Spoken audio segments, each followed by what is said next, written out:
اختطاف الملازم أنتوني مورهاوس. في صباح يوم 11 من ديسمبر 1956 كان أفراد المقاومة الشعبية ببورسعيد يتجولون في الشوارع. تحولت خطتهم لاصطياد ضابط إنجليزي عندما لمحوا الملازم أنتوني مورهاوس الضابط بالجيش البريطاني وابن عم ملكة إنجلترا يلاحق طفلا بدراجة. استغل أفراد المقاومة الموقف وأقنعوا مورهاوس بأنهم من الشرطة المصرية ووعدوه بإحضار الطفل.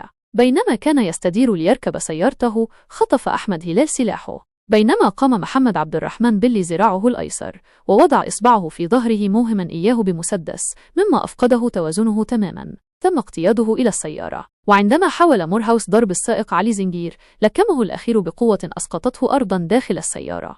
السجن والنهاية المأساوية. توجه الفدائيون بمورهاوس إلى ما يعرف ببلوكات النظام، حيث اعتادوا محاكمة المصريين المتعاونين مع الإنجليز. هناك جردوه من متعلقاته الشخصية، الكارنية ونوتة المذكرات. عندما حاول الهرب وضعوا منديلا على فمه وربطوه حول وجهه، ثم وضعوا الكلبشات في يديه ورجليه ووضعوه في جوالين ثم في صندوق. نقلوا الصندوق بعد ذلك في سيارة تابعة لفرق الأمن بعد أن تخلص علي زنجير من السيارة التي استخدموها في العملية.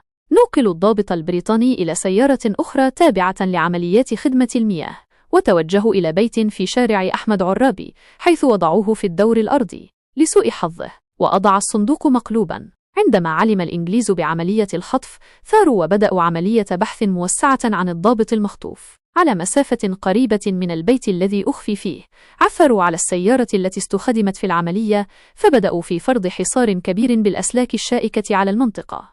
حاصر جنود الاحتلال المنطقة لمدة 3 أيام، مما منع رجال المقاومة الشعبية من الذهاب إليه لتقديم الطعام أو الشراب لمورهاوس.